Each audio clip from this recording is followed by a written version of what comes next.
Oh,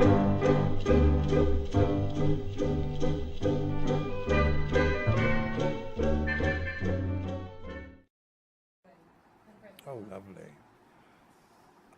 It was more like a very big village. You tended to get to know everybody, and you had to watch your reputation. You'd become notorious very quickly, which I'm sure I did. I'm sure that I earned this reputation of being a pretty notorious playboy. But it was lovely. I enjoyed it immensely. I miss it very much because it has nothing to do with today's KL. I'm sure that if I had never been to KL before and I'd just arrived, I would love KL as it is now. But I can't get the old city out of my mind, so I really am not interested. I'm too old for the sort of things I used to do back in the 60s. And I avoid KL. I love to live here in the Kampong. How did you end up in Egypt from KL? How did you end up settling here? Because this Javanese called Mokti, Mokti bin Mat Sahid, was living here, and he was a neighbor of ours in Chuyuk Road. And he was a friend of our cook boy, Khairuddin. And I liked him because he was a very egalitarian guy. He was one of these people who had absolutely no respect for anyone thinking they were of any greater status than himself. And instead of calling me Tuan or Mr. or Master, he would call me Peter. So I quite liked that egalitarian attitude, you know, and I felt I was accepted. So he brought me here to meet his family. Lovely old father who was one of the senior hajis in the mosque across the road. It was just a little sural in those days. And I did a deal with Mokti. I was going to teach him English in exchange for him teaching me Malay. I think he learnt English far quicker than I learnt Malay, but whatever little Malay I learnt from him. And then one day, within about 2 years of first meeting him, he was suddenly missing from my life. He never came to the house, and I wondered what had happened to him, because he used to phone or at least keep in touch. So I went to the place where he was working as a driver with an architectural firm, and I learnt that he was on the point of death. He'd been admitted to the old Circular Road Hospital with a kidney infection, which was being treated with antibiotics. It wasn't a very serious infection unless it was neglected. The trouble is his parents didn't trust Western medicine. So they came one night and abducted him from the hospital, brought him back to the Kampong to be treated by a Bomo. And weeks had gone by and he was rapidly deteriorating because he wasn't getting the attention he needed. And this colleague told me, yes, he's dying. His parents took him away back to the Kampong. So thank God I remembered my way here along Route 54. I dashed out. I remember where the house was. I parked the car. There was this house, this wooden hut, which had become, you know, a kind of deathbed scene. The whole family was assembled.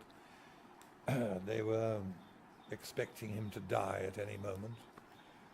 And the Burma was casting stones and doing his mumbo-jumbo thing.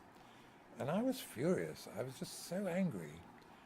I just barged through the whole lot of them and sort of lifted him up. He was just like a skeleton. And I said, I'm not having this. I'm taking him back to hospital.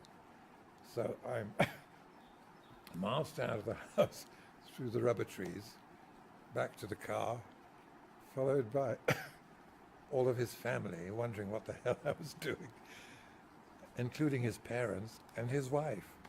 And his son wasn't born at that stage. I took him back to hospital, and he recovered fairly rapidly, thanks to normal antibiotics.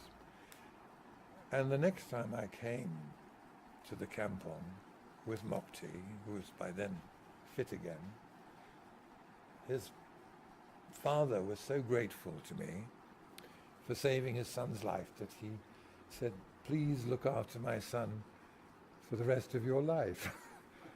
So I thought, oh, okay. So that became a kind of commitment.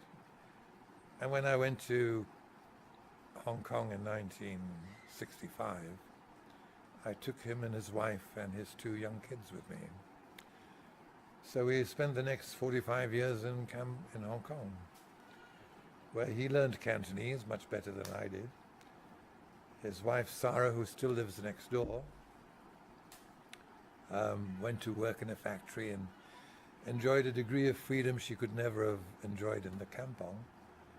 And the 2 boys went to an English school, and I'm afraid neglected their native language, spoke English with all their friends were English.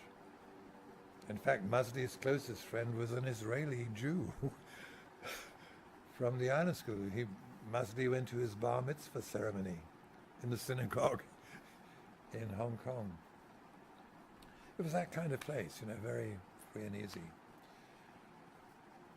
So when we left Hong Kong in 2010, I'd retired from the government by then, and I'd planned to settle in Hong Kong, but my retirement jobs faded out one by one. The big crash of 2007 deprived me of the last of the steady retainer fees I was getting. And I realized that I couldn't live on the meager proceeds from my writing unless I had some kind of steady income. So I decided Hong Kong had become too expensive a place to live. I sold my house for about $1 million and moved here. And this house was a lot cheaper to build. It was already built back in '93. Mokti and I shared the cost of, I built the floor above, and this was the family floor. So we ended up back where we'd started. Sadly, he died last year, just about Hari Raya, just after Hari Raya. And he was buried in the cemetery here. The family all know me because I've seen them all grow up, and they all call me uncle. They're very protective, and I feel very much at home here. But alas, because I can't qualify for Malaysia, my second home status, I have to keep leaving at the end of every 3 months to go back to Hong Kong or to the Philippines, where I have another home in the Philippines with another family. And so I circulate. Let's go back to 1957 when you first arrived. And that was right when independence had just been declared and all that. What was the sentiment like at that time? Did you get a feeling that the locals really understood what independence meant? I think so. I mean, I wasn't here to observe it, but the newsreel footage I saw of Tunku declaring Merdeka at the National Stadium made me feel that people really did understand what independence meant. The really nice thing about the handover was that there wasn't any anti-British feeling. remarkably, we could be on the Padang in the night before, in watching the celebrations there. We could mingle with the crowd, and we were considered Malayan, just like everybody else. I wasn't there, but my cousin and my uncle and aunt's family were, and they felt totally at home. They felt safe as houses. No anti-British sentiment at all. I think thanks to Tunku and the way he steered independence. And certainly when I first came, KL was the friendliest of cities. Practically open house, open city. My colleagues were of different nationalities, and I was very much at home in their houses. They used to come over to ours. And great freedom. What about the last remaining years of the emergency? Did you ever feel at any time that you were threatened in any way? Not really. If you went from KL to Port Dickson, for example, you would be stopped by various road checkpoints to see if you were carrying food that might be stolen by communists. So we didn't take much more than enough food for a beach picnic. But we never felt threatened. I'd go with my uncle and aunt and sit on the beach at Port Dickson, have a great picnic, and that was in 1958, end of 57, 58. No sense of danger at all. I remember going to Langkawi in 1958, and even though we were near northern peninsula, it felt safe as houses. I went on a ferry boat from Kuala Kedah to Langkawi in those days. There was just one ferry boat a day, and there was only one place to stay on the island. It was a place called a sanatorium, which is near Kua, the town. It was on a headland, which is now occupied by a very expensive hotel, I think. But it was your typical 4-bedroom rest house, government rest house. So you had to book it. And when I booked it, there was only one room available because the other rooms were all occupied by a circuit judge and his party, who were supposed to arrive on the same ferry that I came on. But they never showed up. So the other 3 rooms were all empty. And there was one Scotsman, I think he was the only Orang Putih on the island. Mahathir was the head of the medical department in those days, but I never met him. I met the Malay forestry officer, and I met McKechnie, his name was, the planter. And of course, they would rush to the sanatorium to see who'd arrived on the ferry boat, because we were the only company they'd have, Life could be pretty boring on Langkawi in those days. And inevitably, the subject would crop up as to which room was I staying in. So I would tell them room number 4. And they'd say, oh, I suggest you change your room because that's the haunted room, And I'd say, really? And they'd say, yes, that's where the Malay police officer was tortured to death and his body was thrown into the sea. And I thought, this is obviously some story they've concocted to test my cowardice and check with the sanatorium caretaker as to whether I'd been sufficiently scared to change my room. So I refused to go into this. And the Malay forestry officer told me exactly the same story. I thought, even more suspicious that these two were in collaboration to see if they could scare the pants off me. So I refused to change my room, but I had a totally stupid start. It was this huge room. It was about the size of this entire ground floor. Old wooden creaky floorboards and walls with cracks in them, and turkeys and chickens gobbling under the floorboards, and bats flying through the rafters, because they had this open. I was scared stiff. And of course, he turned off the generator, which was the only electricity on the island in those days, turned off the generator at 10 o'clock.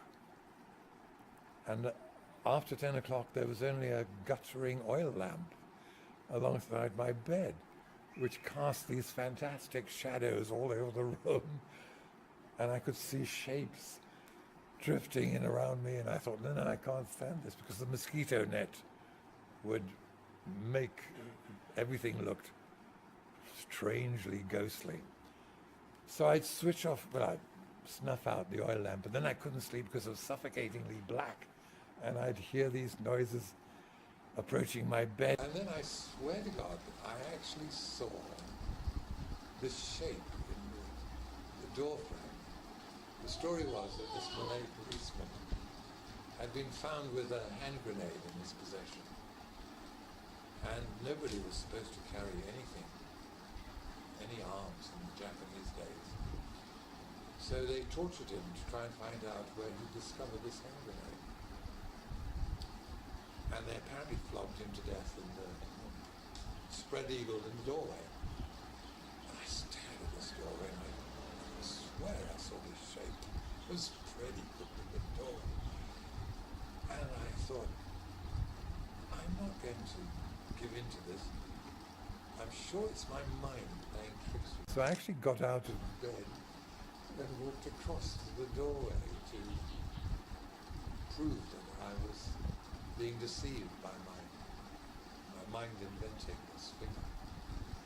And of course there wasn't anything there.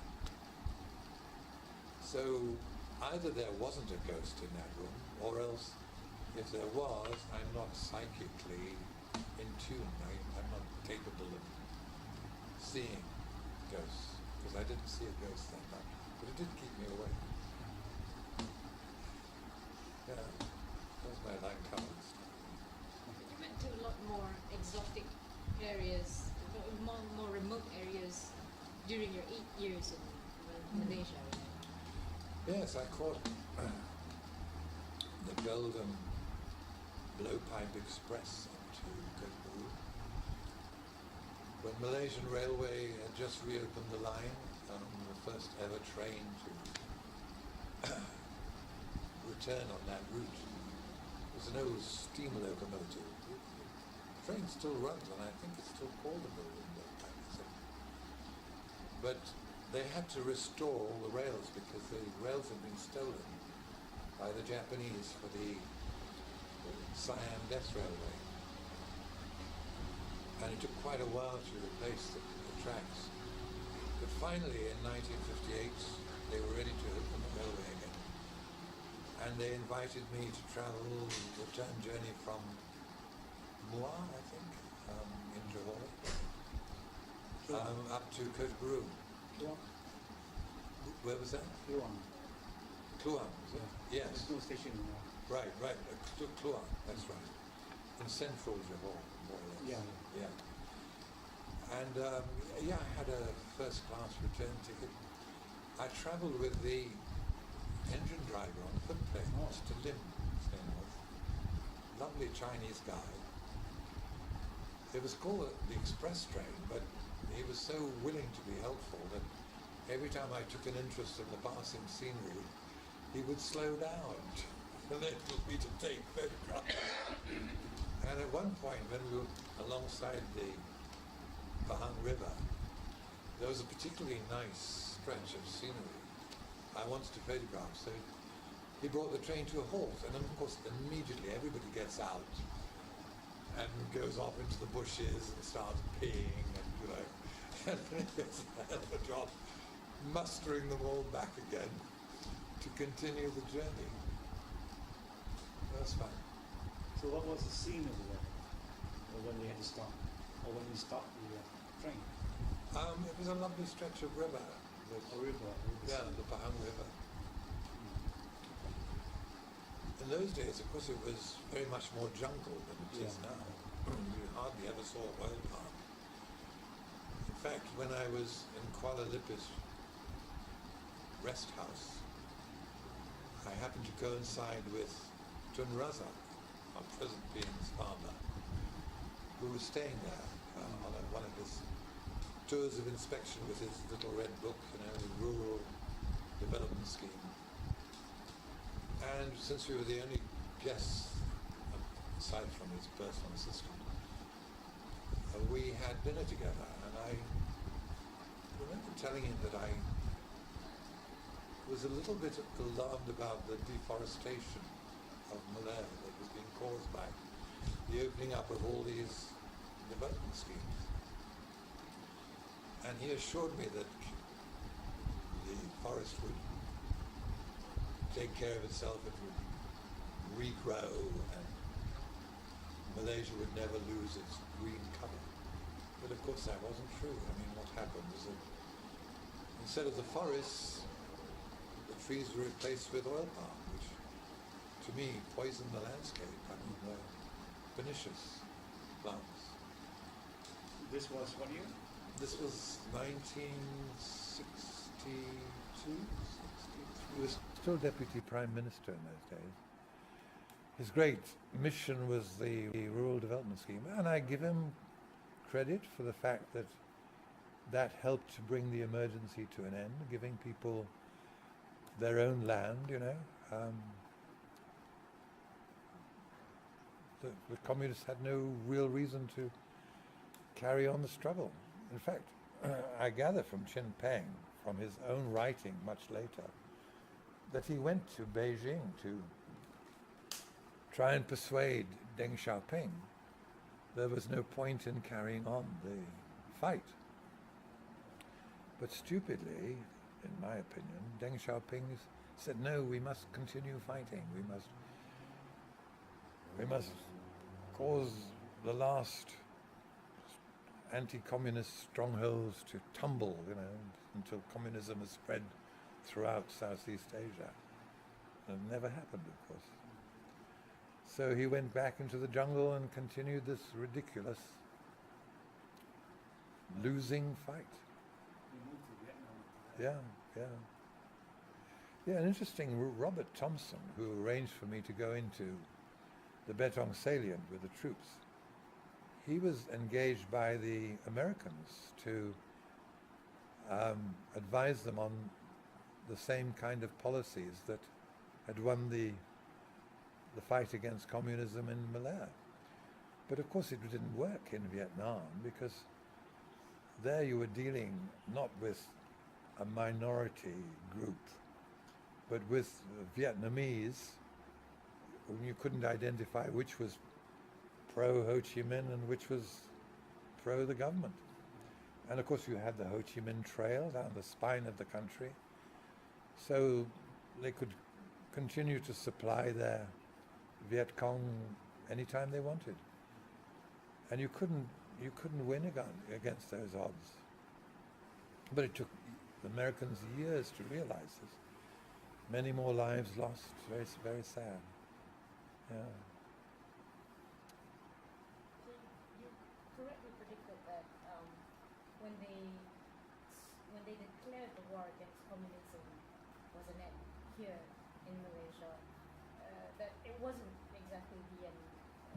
No, I knew it would go festering on, and that's why that was the tone of my articles. I called it the Forgotten War, pointing out that maybe the rest of the peninsula was free of communism, but there on the border it was still in progress. The struggle was still in progress. And at that stage there seemed to be no end in sight, We couldn't know how long it would continue.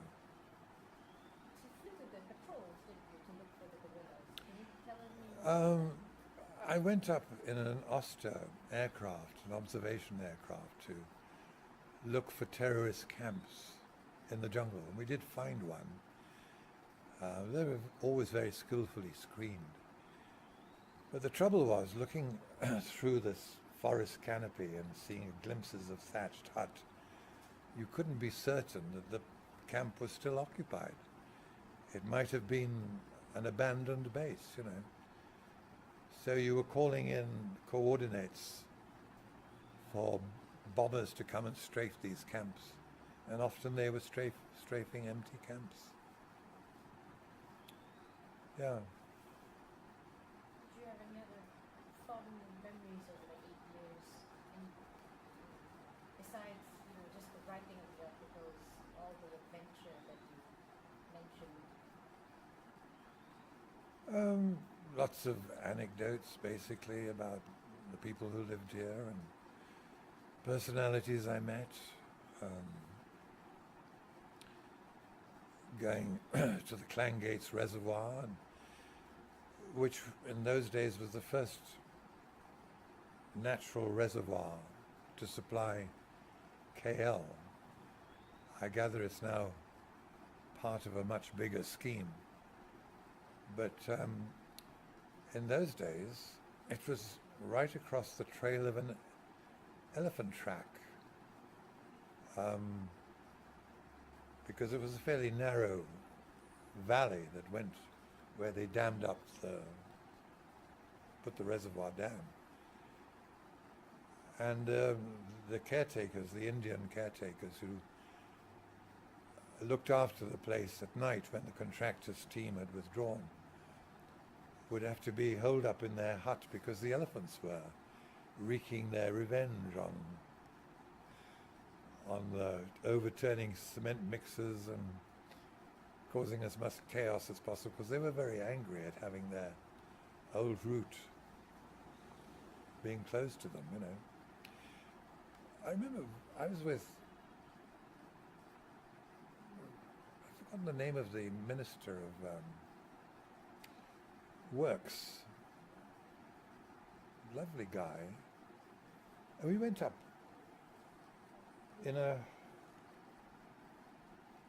on a platform lifted with 4 chains, no safety harness, no safety helmets. We were yanked up and swung over this reservoir on this platform. I've still got a photograph of all of us suspended in midair, and people are shocked at the thought that we were allowed to go up in those conditions. A chap called Homer Byington, who was the American consul, and the Americans had contributed some of the funds for the Clangate Reservoir. And being typically American, they wanted their name in a plate on the wall of the dam, you know. I hope it's rusted away. Yeah. If you could have, newly independent Malaya is different than it is now. If you could have, like, your perfect vision of what the country would be like, what would that be? Well, basically an impossible dream, returning to what it was then. Not Little Arabia, which is what KL has now become. Much greater freedom of religion than you have now. No intolerance. I wasn't aware of any ethnic unrest at all until 1969. I was in Hong Kong at the time of the 1969 problems, and Mokti was, I'd left Mokti. No, Mokti was with me before the riots, and he and his family went with me around the country. We went up to the Cameron Highlands, and I don't know, something, you might call it suggestibility after the event, but I detected a different mood even in 1969. Because I'd been away for 4 years, and things didn't. There was a certain amount of tension. The political atmosphere was getting a little fraught. I went back on home leave. That's right. I was in England when the disturbances occurred. And I came back to Hong Kong immediately afterwards in early June that year. But I stopped in Malaysia on the way back in order to check on the family, because Mokti and his wife and kids had come back to Ijo at that stage. And I was worried that the tension that had prevailed in KL had spread to other cities. But when I came back, I was invited to Mokti's brother's wedding, Sharif, who lives just up the road, and quite a large number of the guests were local Chinese from the local village at Simpang Tiga.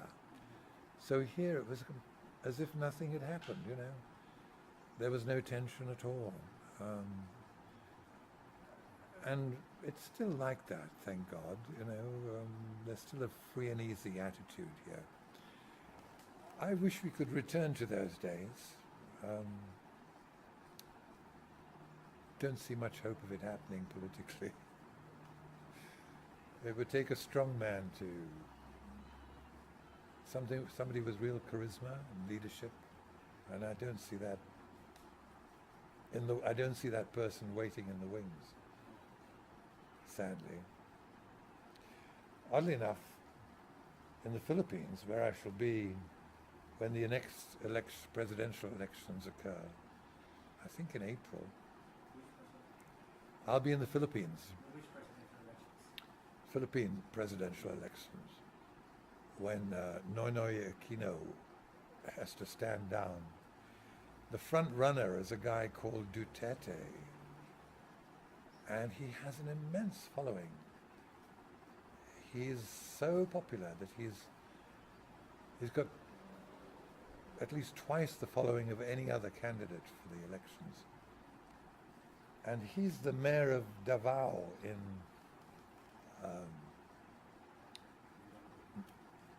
what's the island? Mindanao. But he's so clean, he's so uncorrupt, that he leads a very simple life, and he cannot stand any form of corruption. And there's a lovely story about Duterte. When one of the visitors from Luzon went down there and lit up a cigarette in one of the restaurants, he was told by the restaurant manager to put that cigarette out because smoking wasn't allowed in Davao. So this rather arrogant guy says, "So who's going to stop me? And who says so?" So the restaurant owner says, "Our mayor says so." "Okay," says this guy, "let him come down and stop me personally." So the restaurant owner phones Duterte, tells him what has happened, and Duterte comes out with a revolver, points it at this guy's groin and says, "You swallow that cigarette now, or else you lose your pecker." So the guy had to swallow the cigarette lit, with his hands over his crutch. And I think that's the guy we need. We need a strong man like that. Certainly the Philippines does. I want to get rid of all those corrupt politicians. And I'd love to see somebody getting rid of the corrupt politicians in this country too. But it's not going to happen, sadly, because we don't have anybody of that stature. Can I put that on here? Why not? What's the worst thing that can happen? I can be denied re-entry. What about during the formation of Malaysia? Sorry? Were you here during the formation of Malaysia? Yes, I was. I was up in the Cameron Highlands with a lot of other pressmen when Duncan Sands, who was the Exterior Home Affairs Minister for Britain, came and tried to sell Tunku and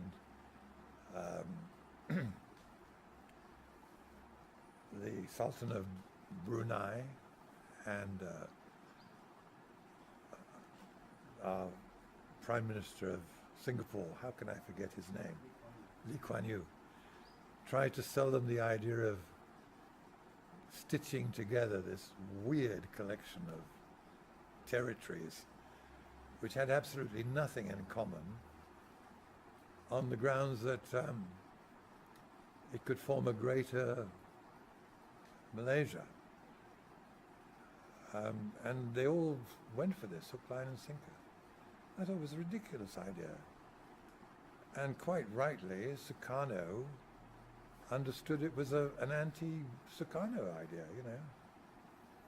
So he declared confrontasi. And a lot of lives were lost as a result. Yeah, I was on the golf course when they were discussing all this while playing golf in the Cameron Highlands, yeah. And Duncan Sands spoke to the press and reported on the progress of the talks, and I wasn't impressed. So, was Britain in support of this alliance? Britain wanted to dump its last colonies, you know.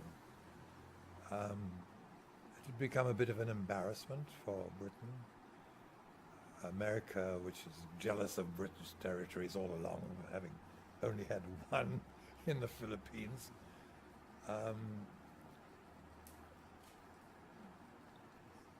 By 63, there weren't too many colonies left. The only one they held on to, of course, was Hong Kong, which was fascinating that the first and last colonies were to secede or to leave the Commonwealth. So India in 47 and Hong Kong in 97, 50 years apart. Quite interesting, that 50-year cycle. Yeah, so that's why I thought I would write about my memoirs on the basis of 3 volumes, one being India up to 47, Malaysia up to 57, and Hong Kong up to 97. Okay. The British, before they leave these colonies, they would have one election for the colonies that they were leaving in Malaya and Hong Kong. And but they were ruling these colonies. There was no free elections at all, except for the last leg. And yet they come out and say that, you know, these countries are not doing any free elections, especially in Hong Kong. Right? So when the British supported the Commission of Malaya, they did have a referendum on the Sabahans and the Sarawakis. Did you cover the referendum itself? I didn't. I think that referendum took place just after the talks. Yeah, I wasn't here for the. I mean, that wasn't part of my brief. I didn't cover the referendum. I didn't get to Sabah until 1967, when it was still Jesselton, and the Prime Minister was Mustafa, the one who imported a lot of Filipinos to jack up the so-called Malay majority. But nobody told Tunku that even though ethnically you might classify Sarawakins and Sabahans as Malay, they weren't Muslim. That's nothing to do with Islam. There was a big Christian community, of course. Yes. So it's very aggravating to people with Malay-sounding names to be regarded as Muslim and classified as Muslim when they're not. They're actually Christian.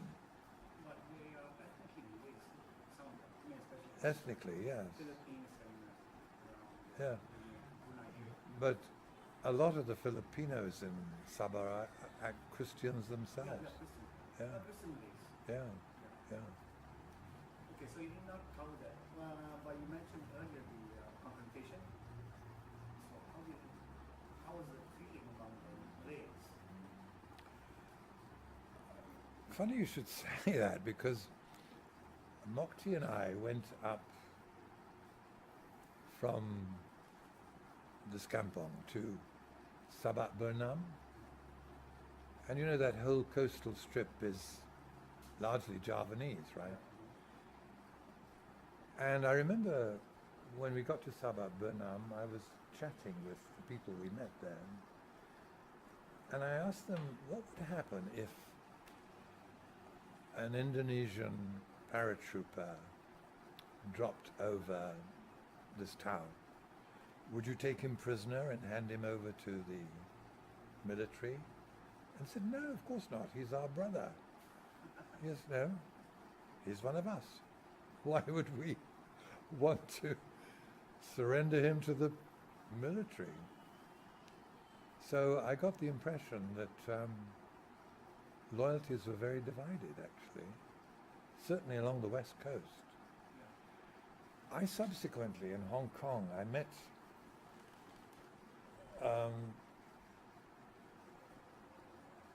somebody from the Rio Archipelago who'd been a Red Beret commando on the Indonesian side.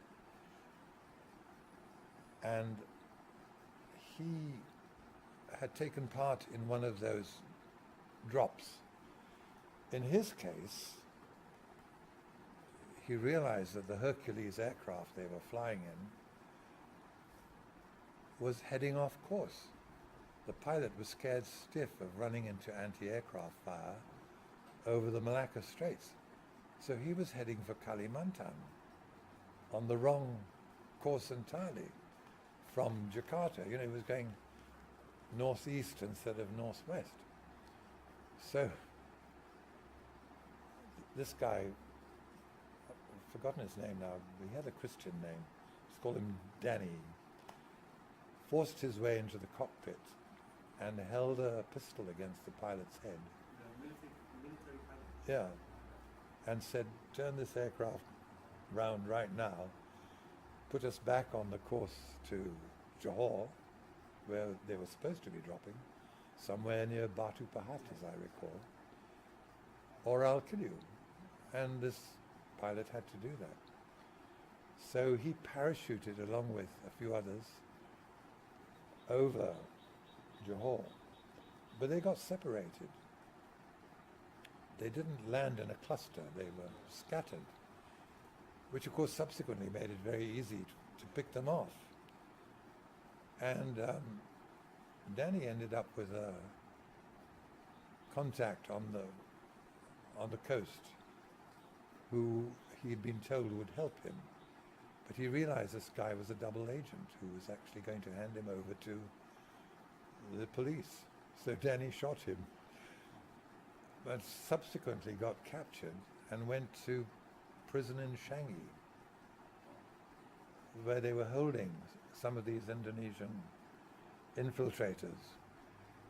God knows how he managed it, because I never did discover how, but he managed to make his escape from Changi prison and got back to the Riau Archipelago again. Singapore has rules. Prison. He became a very, very close friend of ours when we were living in Hong Kong. Danny, yes. He was working with a Dutch employer attached to the Maersk shipping line or something like that. And yeah, we saw a lot of him. He and his wife good friends. I heard a story that one of the separated groups that were in Pahang got lost, and they walked into Esso gas station and bought a map. And that man was about 10 years old, and it was not as accurate then. So they got lost and they ended up in the police station because of the map was really old. I don't know whether it's true or not. I'd love to think it was. It sounded pretty typical of what was happening. Anyway, during that time also Sukarno was pushing for Melayu Raya. Hmm. How was the sentiments of the Malays over there? I didn't detect any pro-Sukarno sentiments amongst my Malay friends. The only opportunity I had to judge reaction to Indonesian paratroopers was at Sabak Bernam, where I asked that question. I don't know if the Indonesian paratroopers would have met with much help from the local populace. I don't think they were particularly pro-Sukarno.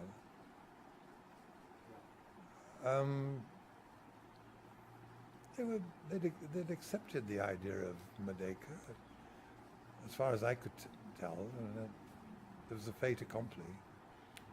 And they felt that Sukarno was waging a pretty useless war. They couldn't understand his reasons for doing so. I could understand his reasons for doing so. Or he wanted to break Nusantara? He knew that the British had always hated him for being pro-communist and were plotting against him. There was the British embassy in Jakarta was running a shadow anti-Sukarno campaign, plotting his downfall. So I met one of the characters involved subsequently. So, in a way, I felt a little bit sorry for Sukarno. He was quite a character. You know the story about him going to Moscow at the invitation of the Russians to study Moscow and how they operate as a communist country. And he, as usual, was fixed up with a mistress in his hotel room. And as usual, they had a camera to record his exploits. And the following day, they asked him to come to the office and showed him this black and white footage of himself in bed with this woman. And to their amazement, Sukarno said, "Wow, fantastic. How many copies can you let me have? I want to show those bastards back in Jakarta I can still do this."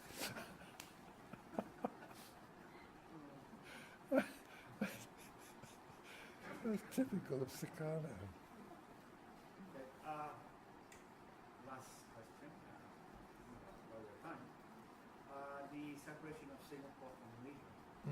How was the sentiments on the Malaysia side? This was in '65, wasn't it? I had left by then. I had left him to take up this job in KL. So I couldn't judge how that had been received here. I know we were pretty shocked that Lee Kuan Yew had found it necessary to separate himself and go it alone. But to be honest, I wasn't all that surprised, because to me it was a stupid idea in the first place, and he shouldn't have allowed himself to get involved in it. But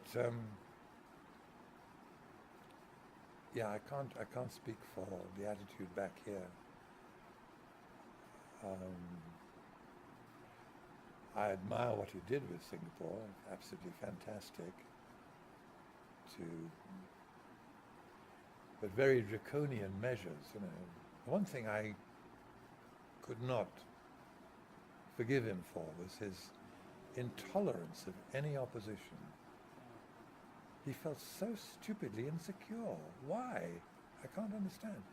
You know that one political opponent in his cabinet, and he destroyed this man. He bankrupted him. Very vengeful. Yeah, very, very vengeful. And I thought, no, this is the dark side of Lee Kuan Yew. If he'd been, as he should have been, completely secure, he could have welcomed the opposition and said, you know, look, I'm running a government that actually tolerates opposition. We can find the answers to all his questions. But no, he destroyed him, and that was unforgivable. I had a friend from Straits Times, Lynn Holloway, Singapore, and then Straits Times in South China Morning Post in Hong Kong. He was the general manager, and he came to Hong Kong after Singapore, but he had been harassed by Lee Kuan Yew to have a censor sitting in the editor's office at the Straits Times to edit everything that went out, make sure it wasn't anti-government.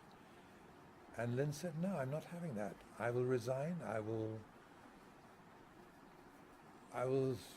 close the newspaper rather than submit to that kind of dictatorship, you know. And eventually Lee Kuan Yew backed down. To his surprise, years later, Lin told me that about 3 or 4 years ago, Lee Jr., the present PM, through an emissary, had approached Lin to ask if he would write about those years of his, From all the years? yeah, the form, you know, how he defended the Straits Times against, and quite naturally, Lin asked, why would you want me to write about it? And he was told, oh, because we want to show we're now an open government. We accept criticism, you know, we're prepared to admit that, yes, we had those troubled years, but anything goes now. I thought it was a trap. And I said to Lin, if you deliver that manuscript to them, you'll be exposing all of the people who were with you in defending the Straits Times against Lee Kuan Yew's policies. And they will all be called in for questioning. So Lin is playing a very clever game. It's the manuscript that never gets finished. He keeps saying, I'm sorry, I really haven't had time to give it my full attention. And he never will finish it because, what the hell, they're paying him a monthly stipend, giving him a free computer and access to the internet. When is your next book coming out? Or your Oh. second volume or second volume? They're all out already. Yeah, all 3 of them, yeah. Why not come upstairs and have a look at where I live? Would you like to? Sure, if you don't mind. No, not at all.